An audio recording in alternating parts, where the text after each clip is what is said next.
Bezpieczeństwo to również dostęp do służby zdrowia.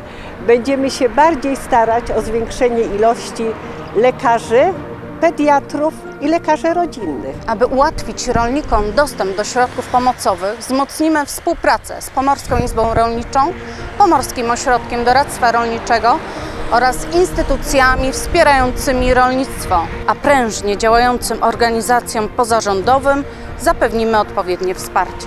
Nie tracę z pola widzenia także najstarszych mieszkańców naszej gminy.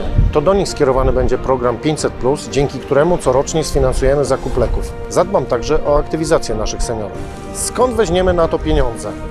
Doskonale znamy możliwości budżetowe naszej gminy, a moi najbliżsi współpracownicy to specjaliści w pozyskiwaniu środków zewnętrznych. Wszystkie decyzje będziemy podejmować wspólnie. Razem decydujemy, razem budujemy. Zaufaj i zagłosuj. 7 kwietnia. Do zobaczenia.